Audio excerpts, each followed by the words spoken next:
Well, it was very pleasant to hear such a lot of sound criticism on this side.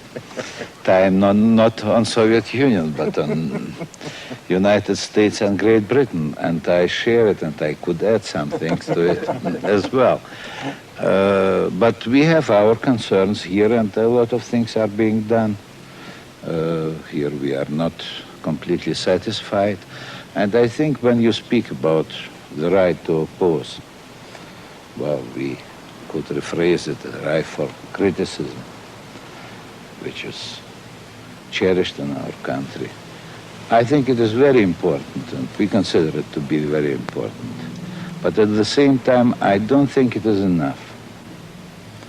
And the main problem is, and there is no simple answer to this problem, how to really make people participate in decisions beginning from the grassroots.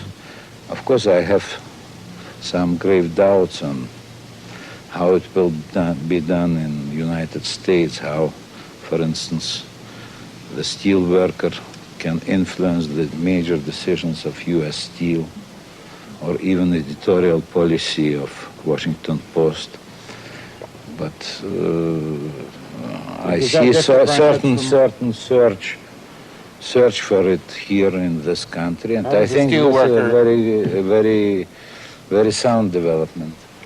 Can I just ask one question really from the British-American point of view? Because when I was over here 9 months ago, it was just after an article that appeared in Time, I'm sorry, it was the sort of rival concern, which was entitled Them and Us. And it was about a British firm called Rubery Owen. And it wasn't in any way malicious, and I'm sure it wasn't meant to be.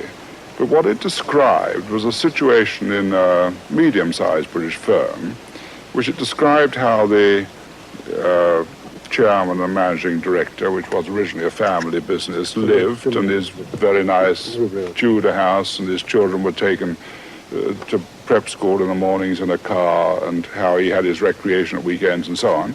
And then it described what happened with the senior shop steward in the factory, and how he lived in a small local authority house with no garden, and his 2 children went to the Victorian primary school, and he went off to the pub, and so on. Now, everywhere I went in the States, whether it was in Wall Street, whether it was, I was a visiting fellow of Yale at the time, the students there talked to me about it. On the West Coast, they talked to me about it. And everybody said, but how can you run a country if you have this situation of them and us? Now, is it true to say that in the United States you don't have a situation of them and us? There is them and us in the United States, but it's much easier for them to become us, or whatever. I mean, in other words, matters of birth, accent, all that kind of thing are far less decisive, or at least perceived as far less decisive. And therefore peanut farmers become presidents, and we have a hell of a lot better mythology than you. And the ancient mythology of Britain is that of a class structure, and the equally and much more powerful mythology of the United States is of equality, mobility, and on the whole, the belief in both countries is strong, but if anything, our capacity for illusion is greater than yours. You haven't read your Marx very well, Ken, if you believe that mythologies can be sustained for any length of time without a basis in fact. There must be some sort of basis.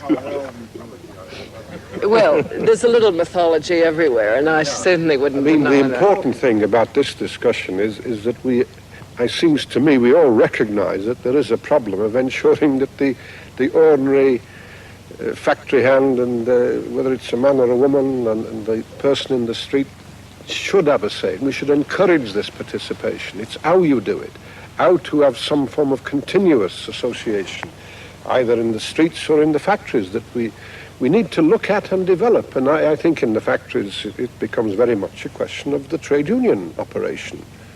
This is what trade unionism is about. It's not just about concluding a contract on wages and working conditions. It is about representing people and seeking to secure the freedoms which Ted Heath mentioned, the freedom of from unemployment and the freedom from insecurity and so on. these are vital factors which people want to do something about, and they should be encouraged to do something about them. We were to continue our talks later in the evening in Newfane, our neighboring town 8 or 9 miles away.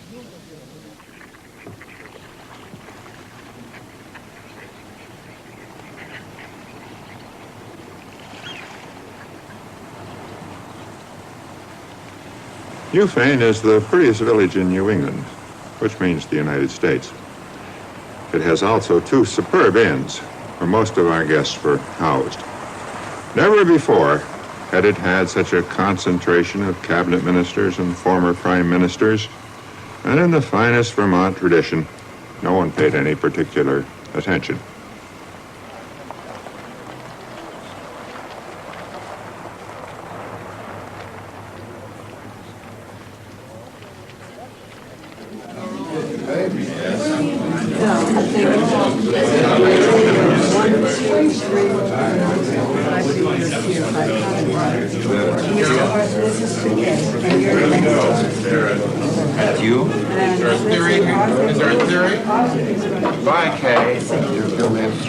I think you're right. Yeah? That's very good. Very pleased.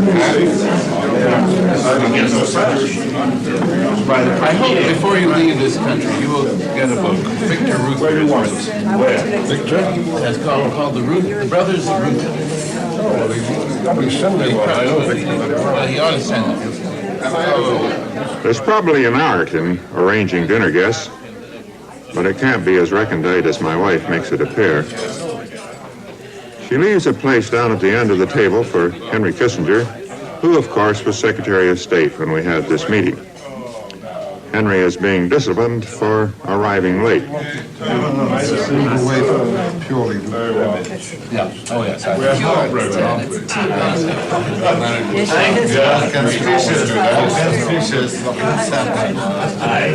think it was not. Our guests started on the topics we've been discussing during the afternoon. Our leader is about to speak. Well, I not only remember the discussion, but I remember the instruction as to who was to start it. So as soon as he's had a chance to look at the menu, I'm going to ask Jack Jones to pick up the discussion of this afternoon, start the conversation on not on the negative form in which we all rejoice this afternoon as to how difficult the problem of the individual is in a world of great organization, but in the affirmative sense of what we do about it. And, Well, I think we're living in a time of very considerable change in this respect. Working people are more educated. They manage to watch television for one thing and see Kenneth Galbraith and take an interest in what he has to say. certainly nobody is going to deny the impact of that. There is a new trend in the sense that people question authority. They question authority in trade unions, they question authority of management, they question authority of governments. It's how you can apply that constructively. You see, we've learned that not all brains lie with the top. There's a collective experience that's necessary. And even in terms of product, take a motor car, the person who participates in the manufacture of a motor car these days often will drive that motor car. He's very proud of the product he's a part of. But he will have views to express about the performance and maybe the construction of the car that ought to flow up to management. And this is what we mean now by industrial democracy, to involve this expertise of the shop floor up to the level of management. We in Britain, the trade unionists in Britain, for the most part, not everyone, feel that it will add to the enrichment of the life of the worker. You'll feel much more a part of management decision-making, and in the process it can add to efficiency. Now, how far you can apply that to society, I don't know. Can I ask you this, Arthur? I mean, my impression is that You see, what Jack said is true of a lot of Western Europe at the moment. You've got Sweden, you've got Holland, you've got Norway, you've got Denmark, you've got Germany, all engaged in this great move towards what's called industrial democracy. It takes different shapes. It doesn't always take the same shape as it does in Britain, but it's a universal movement in Western Europe, and there's even the EEC attempt now to lay down what they call a European Company Statute, which requires union representation, not perhaps again in the form that everybody's happy with, but nevertheless the move is all in the same direction. I mean, my impression is that the United States trade union movement is nothing like as pulled into the center of policy making as it now is in Western Europe. And why this is, I'm not quite clear, except that it seems to me that the trade union movement in the States has been astonishingly politically ineffective. Maybe it wanted to be. It's taken different forms. Its intervention in politics have taken different forms. There hasn't been the relationship, for example, between the American labor movement and even the Democratic Party, comparable to the organic relationship that exists between the TUC and the Labor Party in England. Sure. I mean, there is also a feeling, which may be right or may not be right, that the more that labor, business, and government get involved in a collusive relationship and settle decisions among themselves, you get into the situation of a corporate society where these decisions are taken at the expense of all the we only have 28% of the labor force in unions in this country, so that which on the one hand means all the fears of trade union tyranny are nonsense, but which on the other hand means that the trade unions cannot legitimately claim to represent the entire working force, and the problems of as I say, collusion between big business, big labor, and a subservient and acquiescent government that's a serious question, which the proponents of Professor Galbraith's income policy will answer for us. With great respect, you're begging one of the questions there, aren't you? Because you're saying a subservient government. We've got less than 50% of our workers in trade unions. That's also true. But if a government is going to deal with anybody at all, then the only people it can deal with is the organized trade unions.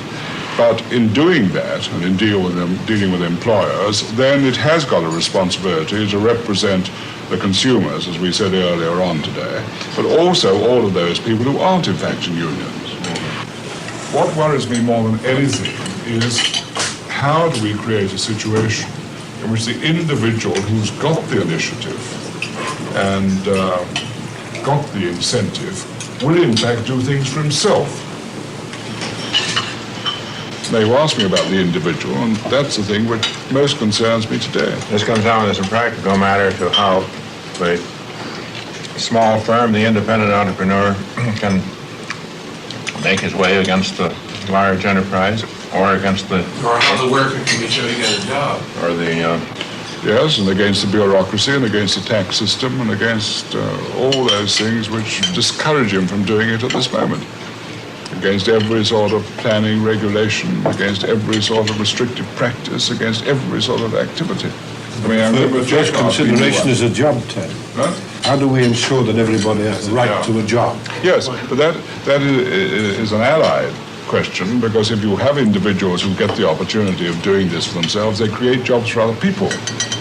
I'm not against the small businessman, and maybe there's a case for encouraging it in some of the craft trades. But in fact, the idea is a bit outmoded. You know, in so many areas of industry, you quite frankly, the small businessman couldn't compete with modern mass production. And it's the big mass production units where the impersonalization occurs. I suppose the difference between production and services. In services, the small entrepreneur still has a role in still keeping the affirmative tone, which we more or less successfully tried to sustain. What's the most important thing that needs to be done to affirm the position of the individual consumer? It won't work like that. You can't really create an organization of consumers. They don't work that way. Their common interests aren't sufficient for that. But what you can do, and I think must do, is to give them a bit of muscle in the sense of the kind of expert backing that Ralph Dahrendorf was talking about in another context. And let me look at three sorts of consumer interest. One sort is the straight desire not to be exploited. In other words, not to have a situation in which you could see the two sides of industry coming together and simply passing costs along to the consumer. And if the consumer is helpless, that situation can't be resisted. Secondly, you've got a consumer interest vis-a-vis government itself. And government, whether it's, we were saying that this afternoon, whether it's central or local, has lengthened the lines of communication, in some cases beyond the point where it communicates at all, has lost touch to a very great extent with the man and woman in the street, and tends to work increasingly through layer after layer of bureaucracy to the point where its voice isn't even heard clearly by the people it's meant to be addressing. And I think that many of the mistakes that have been made, not least by architects and planners, would not have been made if there had been the kind of consultation with the human being at the end of the process that Jack Jones was talking about earlier in the case of industry, where he wants the worker in the plant to be consulted. And yet we haven't developed really any very effective techniques for doing this, except after the thing has happened. After it's happened, we deal with the protests. Before it's happened, we've got no effective machinery for trying to avoid the protest before it happens. And you asked me for a constructive view, well, I'll give you two. And I think that in the case of civil servants, no civil servant should take up his post or should be promoted until he's spent at least a period of time at what you might call the shop front, dealing with the individual, either approaching him for unemployment benefit or approaching him for a pension or whatever it may be, so that he or she has a real sense of the public with which he or she is meant to deal and to which in the end they're the servants. And at least in our country that happens very little, far less than it should. Surely, is there any nadirism in England? I mean, the use of the lawsuit as a means of consumer challenge, and anything that results in a court decision automatically applies, therefore, to 100%. Nothing like it is in the States, but the pressure of the consumer movement, and here again the parallel with the trade union movement is not bad, is of course on statutes. Because in other words, the technique, in addition to statutes, the technique of the lawsuit is a useful one. It is a useful one, but it's not widely No, not the lawsuit. Hey, Shirley, can I try another one? I've spent 12 hours listening to this high-flown verbiage about problem solving and returning. Hasn't it been nearly 12? Seems it. And returning it to the people. And I've heard one mention of the only medium, only media that the people read, television and newspapers. And it really quite appalls me that this group of heavy thinkers haven't thought about the public education techniques that we've used in this country with some success, I think. Come over and reform the British press. Well, It's also fine over here. I'm not too sure that it's fine over in Britain. I'm talking about television.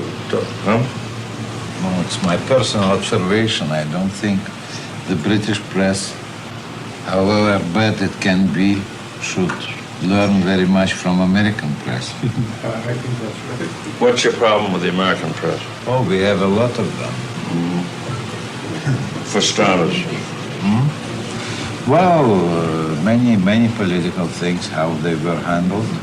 And I have my observation in general, if we switch to this subject, that the sensationalism, which goes quite contrary to the needs of public education, such stress upon violence, upon many other things, which has become a sort of public education of a very negative kind, I think, in this country.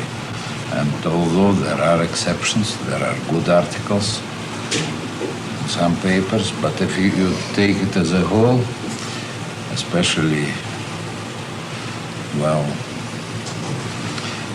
these papers which have the widest circulation, maybe. Of course we can't. I hope to achieve the balance and impartiality attained by Pravda and Izvestia in these matters, but we do our best.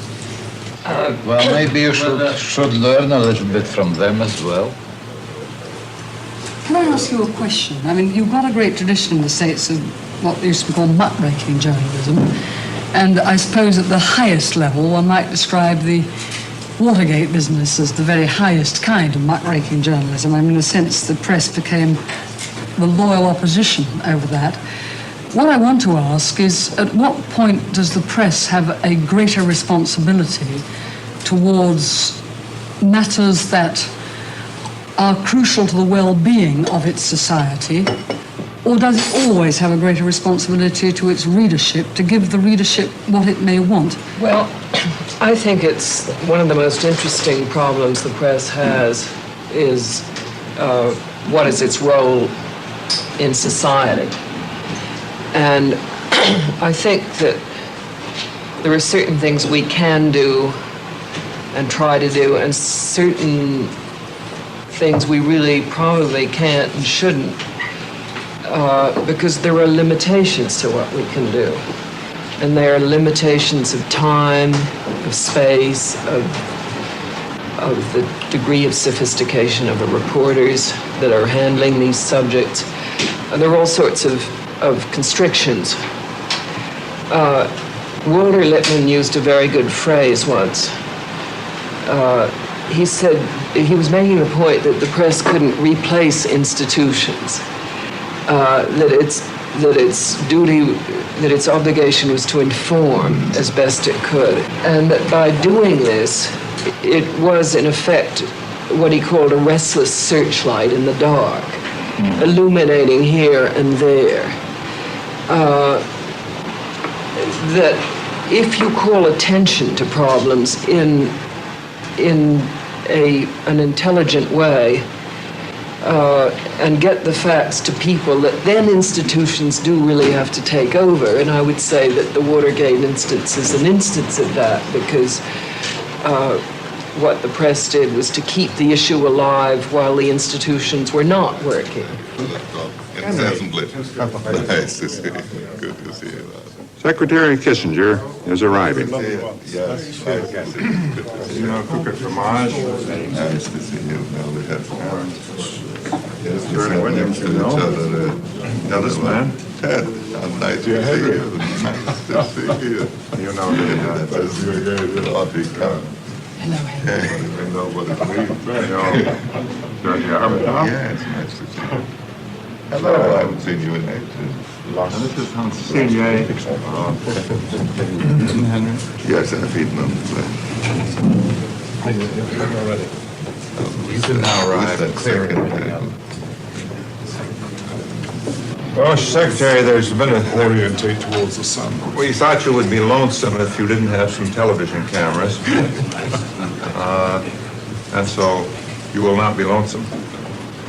Now I'm going to turn it over to you, Ted. Whatever it may be. What are you turning over? I'm turning over to you now to shift the question of how does the press serve, help, hurt in informing on the complex and technical issues which have to do with, for example, a large issue like your entry into the common market.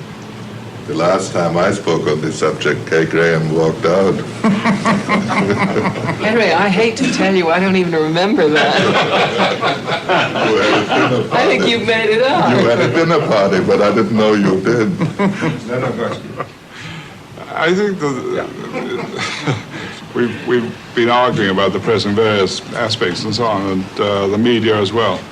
I would have thought, broadly speaking, that on foreign policy, the press does a better job than it does on many other aspects of international life. Because in most countries, at any rate, there is still a general agreement between political parties that foreign affairs is something which ought to be kept out of the ordinary dogfight and ought to be dealt with on a rather higher level than most of the current discussion in the press or in Parliament. Now, of course, it can be that foreign policy does at times become so entangled in domestic affairs that it's very difficult for them to do this. But it does raise the basic question, well, is it a good thing to have the whole of foreign policy discussed in the press? I think it is a difficult issue. But I think that it has to be resolved in our country, which is really very unlike yours. We do not have a parliamentary democracy. And to some extent, we don't have the questioning devices that exist in Parliament, or the royal commissions, or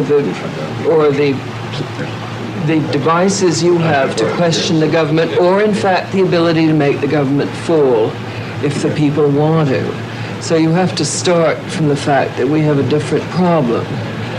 And in this country, for a long time, I think the press was not skeptical enough and did not report enough. And I certainly don't think that in the early days of Vietnam, enough people were reporting what was really going on. In Vietnam, we were taking the official version of it much too literally. I think that when you say that there are government secrets, we all know there are, and I think that it is the view of the press in this country that it is up to the government to keep those secrets.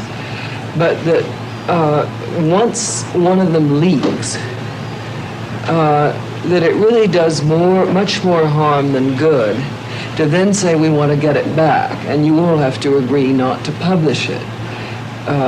I know that the Official Secrets Act seems to work in England, but I feel that it would be very damaging here. I think that the government has... Great criticism in England, and a review. I think the commitment to change. The government has put in new proposals to change it. But under criticism from both points of view, that in fact the existing act is not effective in dealing with breaches of security, which matter. But from the point of view of the parliamentary system, you see, you have a security question. The Prime Minister can stand up and say, this matter has been raised, but I must assure the House that this is a matter of security. And the Parliament will not press the Prime Minister on that. And he will say, I'm perfectly prepared to tell the Leader of the Opposition in the usual way, under Privy Council oath, the whole of the facts about this. And the Leader of the Opposition comes along to his room directly after question time. He says, look, this is the whole situation. And then Parliament says this is a matter of national security. And we are not going to expose all of this in public. Now, take another example. Take Northern Ireland. I don't think many people in Britain are in doubt that a very large amount of the coverage given by television and by radio to the IRA in Northern Ireland has impeded to an enormous extent the ability of the forces to deal with the IRA. No doubt about it at all. And what that has meant is that a large number of civilian lives have been lost and forces' lives have been lost. Why should the television coverage have impeded? Because television takes the view that if they can get a secret interview, so-called secret interview, with the IRA in some back street in Belfast or Londonderry, then they do that. They will not reveal where the IRA are operating. And it gives the IRA the opportunity on television of putting across a speech. Television is, I mean, BBC has better intelligence service than British government? Well, to the extent the IRA will send a message to the BBC saying, if you meet such a man in such a place, such a time, then you will be taken unbeknown and blindfolded to another place. And there we will give an interview on television or on radio. And the conditions are, of course, that you don't reveal this. In any case, you're blindfolded, you won't know where you're going. And if you do reveal it, your life is in danger because we will take jolly good care that you're bumped off after it. Anyway, it seems to me that governments abide by a set of unwritten rules about how they behave. Now, if you take one historic example where governments didn't obey that set of unwritten rules, it was the case of the British government at the time of Suez. because the matter was not an issue which came to Cabinet. It was resolved at Cabinet level. It was resolved by a much smaller group of ministers who, in effect, concealed from the Cabinet what they were intending to do. Now, I think the press was not wrong to pick up the Suez issue and to fight the government on it. And I think the press has a right, in a sense, to break the rules if government itself, in a democracy, breaks the rules. Yes, but if you go back to Suez and you say the press broke the rules, the reason wasn't that they believed the Cabinet hadn't been informed about the decisions. In actual fact, of course, the Cabinet was fully informed about the decisions. Well, not at the beginning. The press took this view because they were against this particular venture. Well, that's also a point. When I get to Henry Kissinger, I want him to make the difference between what he would like to have now that he's in power, as distinct from 5 years hence when he's a Harvard professor again. It's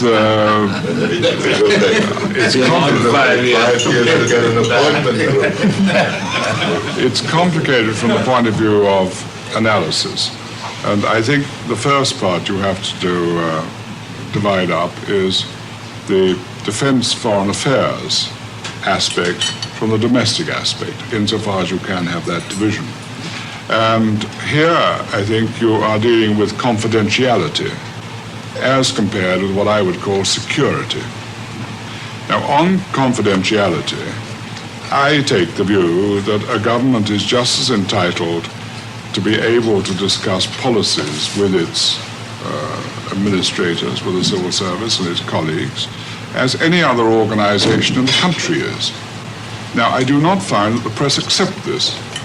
In other words, if Kay found that one of her senior executives, after every board meeting, was going out and telephoning the New York Times and telling them what had happened, she really wouldn't be very amused. And yet the press takes it for granted that a civil servant ought to be able to do this, and ought to be able to ring up the press and say, well, there was a meeting in the Cabinet today in which there was a row between so-and-so and so-and-so, and you ought to know all about this. You wouldn't distinguish between a private organization and a publicly elected, democratically accountable. I don't accept this. Oh, I don't think there is. We used to have those arguments. I insisted, and Kennedy insisted in publishing the documents. All the State Department predicted all sorts of terrible consequences. Some of these had to do with Thailand and some with China. Documents were published, had absolutely no consequences at all. Mention of Thailand allows me to ask the former premier of Thailand what rule he would invoke on. Well, it depends on the responsibility of the press. The press in the United States, of course, are different from the press in England, and it's, as regards the Thai press, they're unbelievably irresponsible. So my rule is never to give information that affects national security or national interest. They'll invent it if you don't give it to them, but then you can always deny. That's about all there is to it. How do you define national interest and national security? Well, you're coming, Ken, to the one point, which is finally, in a democracy, there are some things on which you have to trust a government. Yes. Otherwise, a nation cannot survive. And if the Americans haven't learned that as a result of the last 10 years, then it makes us, their friends and allies, despair of it. How do you make the division between what is obviously necessary to know, as distinct from, and what categories would you seek to see reserved from use, kept secret? Well, first of all, I think one has to make a distinction between what the government should tell the public and what civil servants should have the right to tell the public. I believe that it is imperative for presidents or prime ministers and other leading cabinet members to give the public the fullest possible explanation of what they are doing. And to do it with revealing as many of the choices they think they have and the reasons why they have chosen as they have as possible. the other hand, if every official believes that when he loses an internal argument, he can then peddle his paper to the newspapers, it has a disintegrating impact on the government. Now, I have sympathy for what Kay said, that it ought to be the government's responsibility to be able to keep it secret, and not the newspapers. And how you bring about the degree of discipline, which I think is needed, I have not really thought through. But I can say now, for example, when I receive a cable, which I should simply note, since I'm assuming that it will leak, I write an answer so that if it leaks either to a congressional committee or to the press, I have a record of my point of view. Now, this already distorts the process of government.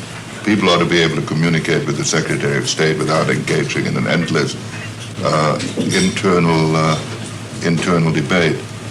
Many things, if you speak about the impact, and I repeat, I'm not blaming the newspapers for it, I'm simply describing the situation. The impact on the government now is that almost any paper that is being written for internal deliberation has to be looked at also from the point of view of how it will appear in print. And now you may say that's the way it should always be looked at. But there are many intangibles in decision-making in which it is absolutely necessary to work through candidly a number of options which you would later reject, and in which if every advisor has to worry about how he will look in print 3 weeks later or 3 months later or a year later, is going to have a debilitating impact on decision-making. Therefore, I would think that it is quite clear that the presidents, prime ministers perhaps ought to be more candid than in the situations that you described. But this does not, in my view, entitle officials, except under conditions of a total breakdown of public confidence, to play their own game. Because what very often happens is it's precisely the people who have some hobby horse who are pushing it most strenuously. And it is almost impossible for the press to distinguish between the validity of the various secret documents that are now practically being forced on them. I don't know what I would do if I were a publisher. Having stated this problem, the easiest solution would be to get discipline in the government. But how you can get that with all the present impact, I have no answer to. Now, if I could, since I may not get the floor again, knowing this eloquent group here, if I could make a few comments on some other things that were said here. Can I just take you up on one point, Henry, on this? I mean, let's take a practical let's take a practical point in negotiation. I was going to attack Shirley Williams. Let's take a practical point in negotiation. We both know perfectly well that you can have a situation in which one side will make an advance to the other, in which, if it's reciprocated, you're going to have a successful outcome, and therefore you can stand the cost or the racket, whatever you like, of the advance you make. On the other hand, if you don't get the response, it's extremely damaging to the government, the Secretary of State, the Foreign Secretary, whoever it may be. Now, that, I believe, is a crucial instance where if the press come to know about it, there is a very heavy responsibility on them not to publish that, because it endangers the success of the operation, because the other side is also in the position that if they respond and don't get success, they're in danger as well. Now, if this is known in State Department and the Foreign Office, or Kate, or say wherever you like, and the whole thing is likely to be blown, and there is no responsibility in the press, you won't get initiatives. Initiatives like the Bay of Pigs? Like what? Like the Bay of Pigs? I think the initiative you mentioned was also not the best operation, and if it had been successful, we should never have heard anything but praise for it. I think I better get back to. I think I better get you back to attack Shirley Williams. No, I was going to make a partially irrelevant point to the one our discussion has now reached.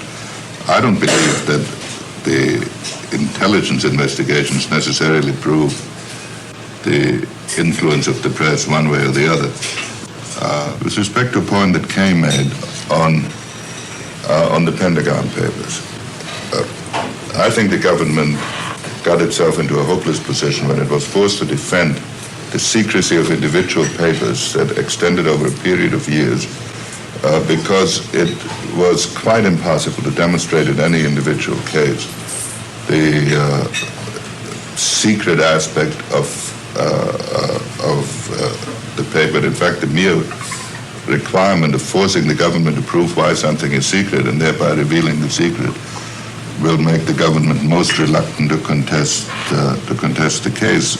The impact of the Pentagon Papers was the cumulative nature of 40 volumes of secret documents being able to be published, and the caution it must have inspired in other governments in their ability to deal frankly with the United States, and also for opening the floodgates for the sort of situation that now exists, and which in my view has to be brought under control after the election, in which almost every civil servant feels free to go public with any point of view that he may have had on which he was overruled, or uses either the press or the Congress to bring pressure on the administration. Now, I am quite sympathetic to Kay's point that the primary responsibility is with the government and not with the press.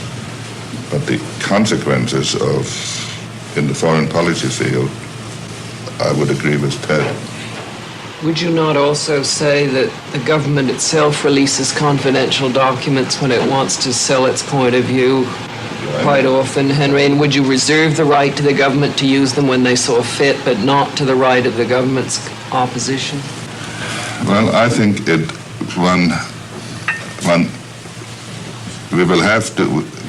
we should assume that the Watergate phenomenon is an exception and not the rule of government. One should assume that the government requires a minimum of trust. I can give, since this will not appear for several months. Last week we had a difficult situation in Lebanon, in which we were trying to evacuate Americans, and in which their departure was delayed. We deliberately, not because we wanted to hide anything from the public, refrained from blaming the PLO because we did not want to turn it into a test of strength with the PLO, and because we thought that the lives of the people was more important than some grandstand play. Within days, it was leaked what the obstacle was, what our concern was, and until we get these people out, we still don't know whether this does not greatly complicate the issue. Now, this is a case where there's no policy dispute within the government at all, and where it's simply some official who's trying to prove to some columnist that he's a big shot and is in on some information, is releasing information that next Wednesday or Thursday would do nobody any damage, and that does nobody any good this week. Is that released from the field, Henry, or from the State Department? Well, in this particular case, the State Department is guilty enough in these matters. In this particular case, I don't believe it came from the State Department. It came from somebody who wanted to prove how able his organization was in effecting evacuations. It wasn't even malicious. It was just self-serving, but potentially very dangerous. We hope it won't be dangerous, but the reason we kept that particular sequence of events secret is, even though we revealed the general fact that we couldn't make the evacuation, the particular conditions which inhibited the evacuation we kept secret simply so that we could complete the process, and once completed, there'd be no objection whatever to make clear who did what to whom and what we did. Why is the press so anxious to damage the national interest wherever it can find it? That's a good question, Kay. Why? That's clear, Ted, really. That question is obviously addressed to you, Kay. So I'm being asked if I've stopped beating my wife.